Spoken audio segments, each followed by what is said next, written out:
हा व्यक्ती मुख्यमंत्री होणार नाही याचं कारण म्हणजे बीजेपी. आणि आपल्याला जर खोटं वाटत असेल ना, आपण न्यूज चॅनल गुगलवरती सर्च करून पाहू शकतो. पण बीजेपी असं का करतंय हे आपल्याला समजून घ्यायला हवं. बघा, सर्वात पहिला मुद्दा, विजय यांनी तमिळनाडूमध्ये जेव्हा प्रचार केला होता तेव्हा त्यांनी भाजपच्या विरोधामध्ये प्रचार केला होता. त्यांनी स्पष्टपणे सांगितलं होतं, आपण भाजपच्या विचारसरणीच्या विरोधामध्ये आहे. हा पहिला मुद्दा झाला. आता तमिळनाडूमध्ये निकाल लागला. विजय यांचा टीव्हीके पक्ष हा सर्वात मोठा पक्ष ठरला. त्यांना 108 जागा मिळाल्या. त्यातील 2 जागा स्वतः विजय यांच्या आहेत. 1 जागा सोडावी लागणार, मग टोटल 107 जागा झाल्या. राज्याच्या नियमानुसार पाहिलं तर जो सर्वात मोठा पक्ष त्याला राज्यपालांनी आमंत्रण देणं गरजेचं असतं. पण थलपती यांना सरकार स्थापन करण्यासाठी कोणतंही आमंत्रण दिलं नाही. ते स्वतःहून राज्यपालाकडे गेले आणि सर्व आमदारांचा पाठिंबा दर्शवला. पण त्यावेळेस राज्यपालांनी सांगितलं टेक्निकल इश्यू आहे. दुसऱ्या दिवशी पुन्हा ते राज्यपालाकडे गेले.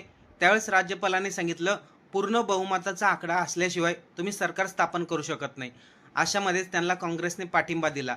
आता इथे जो राज्यपालाचा मुद्दा, राज्यपाल तमिळनाडूचे जे काम करतायत ते भाजपच्या सांगण्यानुसार काम करतायत.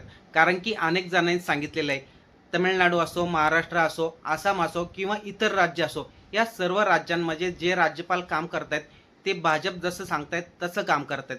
इथे भाजपला थलपती यांना मुख्यमंत्री होऊन द्यायचं नाही. त्याचं कारण म्हणजे येणाऱ्या 2029च्या निवडणूक जर थलपती मुख्यमंत्री झाला तर बऱ्याचशा जागा या थलपतीच्या बाजूने जातील. भाजपला तिथे मोठं नुकसान होऊ शकतं. राज्याच्या नियमानुसार जर पाहिलं तर सर्वात मोठा पक्ष म्हणून विजय थलपती यांना सरकार स्थापन करून दिलं पाहिजे नव्हतं.